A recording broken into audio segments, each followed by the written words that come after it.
TNN TV کی بین الاقوامی خبروں کے ساتھ میں ہوں بشرا خان۔ کینیڈا، امریکہ اور برطانیہ میں شدید سردی کی لہر اور مختلف علاقوں میں شدید برف باری اور بارشوں سے نظام زندگی مفلوج ہو کر رہ گیا۔ مزید تفصیلات اس رپورٹ میں۔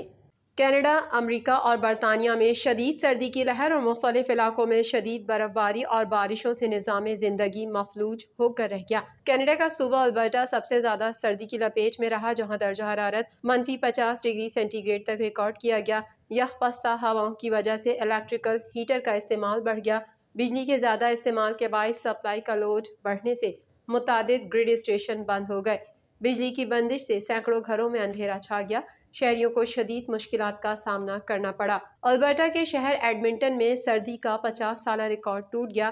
ریکارڈ ساز شدید موسم کے باعث حکام نے شہریوں کو غیر ضروری گھروں سے باہر نہ نکلنے کی ہدایت جاری کر دی۔ ایڈمنٹن میں -42 ڈگری درجہ حرارت ہے، جبکہ ٹھنڈی ہواؤں کے ساتھ -53 ڈگری ریکارڈ کیا گیا ہے۔ سخت ترین موسم اور شدید برف باری کی وجہ سے سینکڑوں فلائٹس متاثر ہو چکی ہیں۔ دوسری جانب امریکی ریاستوں نیو یارک، نیو جرسی اور کنیکٹیکٹ کے بعض علاقوں میں شدید برف باری اور طوفانی بارشوں کے بعد سردی کی شدت میں اضافہ ہو گیا۔ ماہرین موسمیات کے مطابق یہ آنے والا ہفتہ ٹورنٹو میں سرد ترین موسمی موسم لانے کے لیے تیار ہے۔ منگل، جمعرات اور جمعے کے روز بادلوں اور طوفان کے امکانات کی پیش گوئی کی گئی ہے، حالانکہ سورج بدھ اور اتوار کو نکلے گا۔ کینیڈا کے 5 ارکان پارلیمنٹ فلسطینی پناہ گزینوں اور ترقی پسند اسرائیلی گروپوں سے ملاقات کے لیے اردن اور مغربی کنارے کا ایک ہفتہ طویل دورہ کر رہے ہیں۔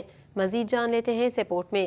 کینیڈا کے 5 ارکان پارلیمنٹ فلسطینی پناہ گزینوں اور ترقی پسند اسرائیلی گروپوں سے ملاقات کے لیے اردن اور مغربی کنارے کا ایک ہفتہ طویل دورہ کر رہے ہیں۔ اردن کے دارالحکومت عمان پہنچنے والے ارکان پارلیمنٹ کے گروپ میں liberal MPs Salma Zahid اور شفقت علی اور New Democrat MPs Heather McPherson, Matthew Green اور لنڈسے میتھیسن شامل ہیں۔ کینیڈا فلسطین پارلیمانی فرینڈشپ گروپ کی سربراہی سلمی زاہد نے اراکین پارلیمنٹ کی روانگی سے قبل بتایا کہ گزشتہ 3 مہینوں میں جو کچھ ہم نے دیکھا ہے وہ یہ ہے کہ یہ ایک انسانی بحران ہے اور مغربی کنارے میں بھی صورتحال خراب ہوتی جا رہی ہے۔ مجھے لگتا ہے کہ زمین پر رہنا اور متاثرہ خاندانوں میں سے کچھ سے بات کرنا واقعی اچھا ہے۔ یہ سفر اسپانسر شدہ سفر ہے جس کی ادائیگی کینیڈین مسلم ووٹ نے کی ہے، جو ایک رجسٹرڈ غیر منافع بخش مسلم خیراتی ادارہ ہے۔ سلمی زاہد کا کہنا تھا کہ میرے خیال میں یہ ضروری ہے کہ کینیڈا کو ایک امن ساز، امن قائم کرنے والے کے طور پر جانا جاتا ہے، اس لیے کینیڈا کو اس خطے میں جنگ بندی کے لیے ایک مضبوط آواز بننا چاہیے تاکہ اس بات کو یقینی بنایا جا سکے کہ ہم معصوم فلسطینیوں کے قتل کو روکیں۔ دوسری جانب کینیڈین وزیر اعظم جسٹن ٹروڈو کا کہنا ہے کہ کینیڈا اقوام متحدہ کی عدالت کی حمایت کرتا ہے، لیکن ضروری نہیں کہ اسرائیل کے خلاف نسل کشی کا دعویٰ کیا جائے، جبکہ کنزرویٹو رہنما پیئر پالیور نے اسرائیل کے خلاف نسل کشی کے الزام کو بے شرم حملہ قرار دیتے ہوئے مسترد کر دیا۔ وزیر اعظم جسٹن ٹروڈو کا کہنا ہے کہ بین الاقوامی قانون کے ایک اہم ادارے کے طور پر بین الاقوامی عدالت انصاف کے لیے ان کی حکومت کی حمایت کا مطالبہ یہ نہیں ہے کہ وہ جنوبی افریقہ کی طرف سے اسرائیل کے خلاف لائے گئے نسل کشی کے دعوے کی بنیاد پر حمایت کرتا ہے۔ قدامت پسند رہنما پیئر پالیور نے جنوبی افریقہ کے اسرائیل کے خلاف نسل کشی کے الزامات کو مسترد کرتے ہوئے انہیں یہودی عوام اور یہودی ریاست پر بے شرمی اور بے ایمانی کا حملہ قرار دیا۔ کینیڈا آنے کے خواہش مند افراد کے لیے امیگریشن میں نرمی دینے کے بعد کینیڈا اپنے ملک میں بین الاقوامی طلباء کی محدود تعداد کو رہنے کی اجازت دینے پر غور کر رہا ہے۔ مزید جانتے ہیں اس رپورٹ میں۔ کینیڈا آنے کے خواہش مند افراد کے لیے امیگریشن میں نرمی دینے کے بعد کینیڈا اپنے ملک میں بین الاقوامی طلباء کی محدود تعداد کو رہنے کی اجازت دینے پر غور کر رہا ہے۔ کینیڈین حکام کی حکومت کی جانب سے یہ بیان ایسے وقت میں آیا ہے جب اسے مہنگائی اور گھر کے کرایوں میں اضافے کی وجہ سے تنقید کا سامنا ہے۔ کینیڈا کے امیگریشن کے وزیر مارک ملر کا کہنا ہے کہ کینیڈا میں بین الاقوامی طلباء کی تعداد کا حجم تشویشناک ہے۔ لبرل حکومت اس سال کی پہلی اور دوسری سہ ماہی میں بین الاقوامی طلباء کی تعداد کو محدود کرنے پر غور کر رہی ہے۔ انہوں نے کینیڈا میں بین الاقوامی طلباء کی تعداد کا حوالہ دیتے ہوئے کہا، یہ حجم تشویشناک ہے۔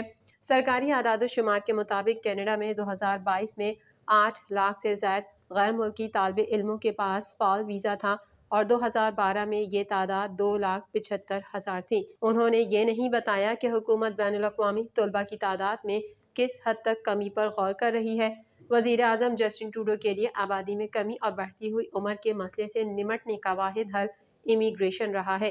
جس سے معاشی ترقی بھی ممکن ہوئی۔ حکومتی اعداد و شمار کے مطابق امیگریشن کی وجہ سے کینیڈا کی آبادی گزشتہ 60 سالوں میں پہلی مرتبہ اتنی تیزی سے بڑھی ہے، لیکن اب یہ تعداد کم ہوتی ہوئی دکھائی دے رہی ہے۔ گزشتہ سال نومبر میں جسٹن ٹروڈو نے ہاؤسنگ مارکیٹ پر دباؤ کم کرنے کے لیے سال 2025 کے بعد سے نئے رہائشیوں کی سالانہ تعداد 5 لاکھ تک محدود کر دی تھی۔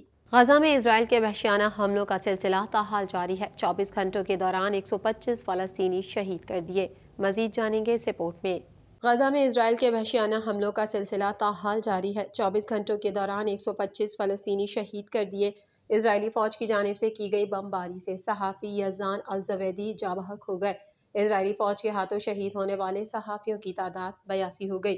میڈیا رپورٹ کے مطابق غزہ کے ساتھ ساتھ مغربی کنارے میں چھاپہ مار کارروائیوں کے دوران صہیونی فورسز نے مزید 5 فلسطینیوں کو شہید کر دیا۔ نابلس اور قلقلیہ میں کئی گھروں کو بلڈوزر سے مسمار کر دیا گیا، جبکہ صہیونی فوج کئی نوجوانوں کو تشدد کا نشانہ بنا کر اپنے ساتھ لے گئی۔ غزہ میں گزشتہ 48 گھنٹوں سے انٹرنیٹ اور ٹیلی فون سروس معطل ہے۔ ٹیلی کمیونیکیشن کمپنی کے حکام نے بتایا کہ انٹرنیٹ کی بحالی کے لیے کام کرنے والے ان کے 2 ملازمین کو بھی گولیاں مار کر شہید کر دیا گیا۔ یاد رہے کہ صہیونی فوج 7 اکتوبر کے بعد سے اب تک تقریباً 24,000 فلسطینیوں کو شہید جبکہ 60,582 افراد کو زخمی کر چکی ہے۔ جنگ کے دوران غزہ میں 18 لاکھ فلسطینی بے گھر ہو گئے۔ دوسری جانب غیر ملکی میڈیا کے مطابق سوشل میڈیا پر اسرائیلی فوج پر تنقید کرنے کے الزام میں اسرائیلی ٹیچر کو گرفتار کر لیا گیا۔ علاوہ ازیں اقوام متحدہ نے غزہ جنگ کے 100 دنوں کو منقسم انسانیت پر دھبا قرار دیتے ہوئے کہا کہ رواں برس کے آغاز سے انسانی امداد کی رسائی کے معاملے پر اسرائیلی پابندیوں میں اضافہ ہو گیا ہے۔ طے شدہ امداد میں سے اب تک صرف 21% انسانی امداد غزہ بھیجی جا سکی ہے۔ امریکہ کی کئی ریاستوں میں شدید برف باری اور طوفانی بارشوں کے باعث معمولات زندگی بری طرح متاثر ہو گئے۔ مزید احوال اس رپورٹ میں۔ امریکہ کی کئی ریاستوں میں شدید برف باری اور طوفانی بارشوں کے باعث معمولات زندگی بری طرح متاثر ہو گئے۔ امریکہ بھر میں 7,600 پروازیں تاخیر کا شکار ہوئیں۔ نیو یارک، نیو جرسی اور کنیکٹیکٹ میں 50.8 ملی میٹر بارش ریکارڈ کی گئی۔ مشیگن اور وسکونسن میں 3 لاکھ سے زائد افراد بجلی سے محروم ہو گئے۔ لاکھوں افراد بجلی سے محروم ہیں۔ میڈیا رپورٹ کے مطابق شمال مشرقی اور جنوبی ریاستوں میں یوٹا، وومنگ اور وسکونسن، ایڈاہوا بھی سردی کی لپیٹ میں۔ شدید موسم کے باعث یو ایس ایئر لائنز نے 2000 سے زائد پروازیں منسوخ کر دیں۔ امریکی میڈیا کے مطابق محکمہ موسمیات نے برفانی طوفان کی وارننگ جاری کر دی ہے۔